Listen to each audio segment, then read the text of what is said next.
So, folks back home in the Bay Area, there's a huge Vietnamese population there. They understand what's going on here.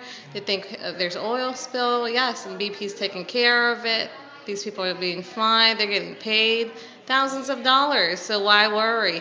But you know what's going on down here. If you can just introduce yourself. Sure. And I'm Riley Morse. I'm one of the senior attorneys at the Mississippi Center for Justice in Biloxi, Mississippi.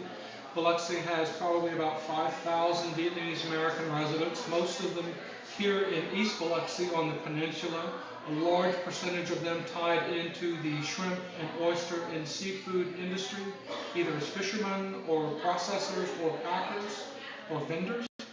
And our organization is hosting, with the great support of the Vietnamese American Bar of Northern California, a legal clinic in Vietnamese for this population so that at least one of the barriers to effective assistance can be removed, which is Vietnamese language to Vietnamese language legal advice.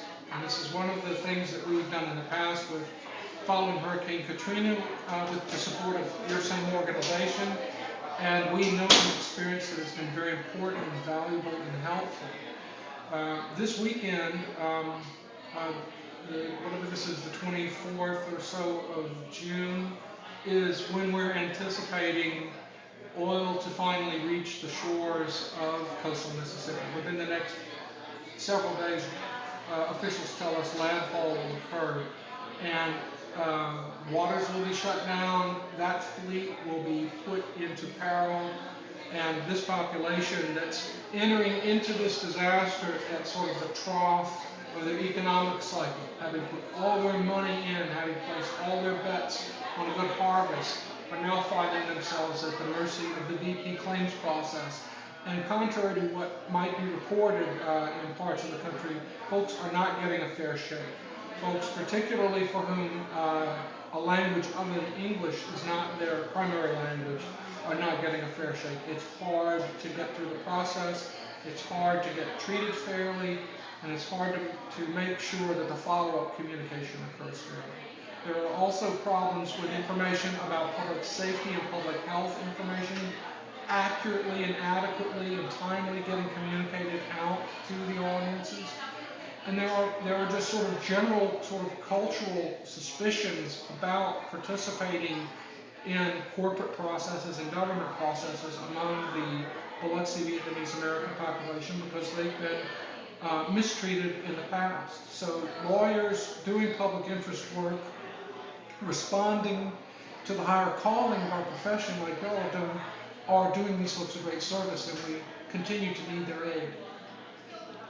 what type of problems are you seeing for the Vietnamese American community, such as have they not been able to pay their mortgage, or people being able getting their boats taken away? Yeah.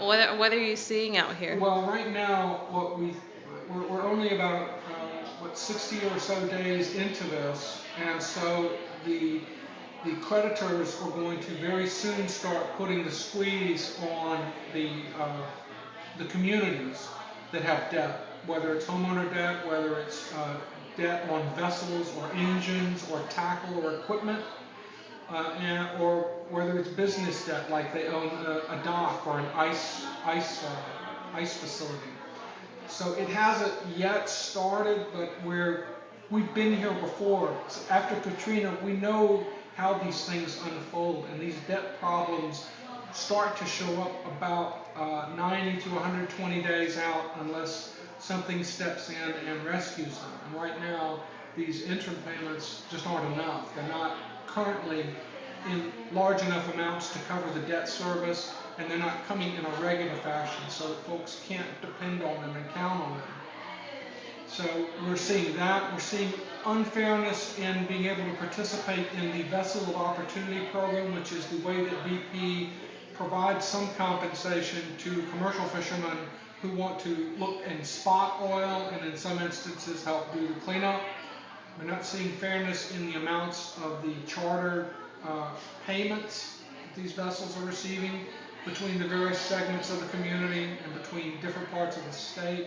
We're not seeing fairness in the responsiveness of federal and state and local government to the particular needs, the particular expectations of the Vietnamese American population there. And so we're pushing in every direction we can, and with the help of attorneys either coming to Biloxi or even remotely, we can make differences in people's lives.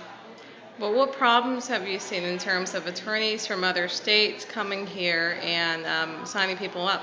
Well, in What? the first month, I mean, that was the common thing was, um, you know, these people are putting high pressure tactics on us to sign right now because we'll lose everything if we don't sign with this big dog attorney right away. That's the one you need to be with. He's going to be in charge of the whole parade. You need to sign up with him. So lots and lots of heavy pressure about that. People were giving out even misleading information about if you don't sign up with a lawyer, if you don't sign a lawyer contract, you lose your right to make a claim. Well, there's no time frame that starts with when you sign up with a lawyer. There's only a time frame of when you bring a claim. So people were putting out misleading information, trying to get as many claims signed up as possible. We had a lot of problems that way. We also had problems with people uh, sort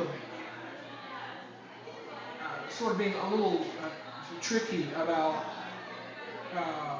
saying we're going to do stuff for free for you and then getting them to sign stuff up, and then they're having to give away a percentage of their recovery. These commercial claims like this are not like personal injury claims, and it's much more common for a lower contingency fee, a lower claim amount to be part of the way the attorney's compensated, 20 to 25%, say, for example, instead of 40% or even 50% for personal injury claims. And another problem that we saw was people who were uh, worried that they were being charged for these sort of advance payments, these interim payments that BP was doing, where you really didn't absolutely have to have a lawyer to just get this first very short amount of money. But people who signed up for that were concerned that they were giving up a share of that. So lots and lots of predatory lawyering in a way. And where are these lawyers typically? Are they located here in Mississippi? Do they have offices here? They created arrangements with local attorneys in some cases, but most of them are not from the Deep South. The majority of them are not. There's a handful that for a decade or more have carefully worked with and provided free legal support as well as compensated legal support for the Vietnamese American community.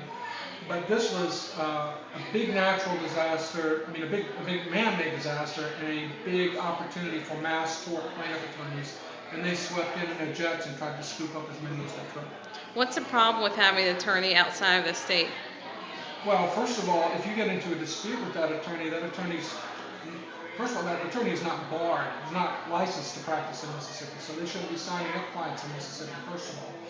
Second of all, even if they make some arrangement, uh, if there's a disciplinary problem, if they refuse to return your calls, or if they refuse to pay you the compensation that you're entitled after a long battle, you need to be able to invoke the state bar disciplinary process. And if this attorney has never been licensed to practice in Mississippi and this is subject to the Mississippi bar disciplinary procedure, then there's a problem there.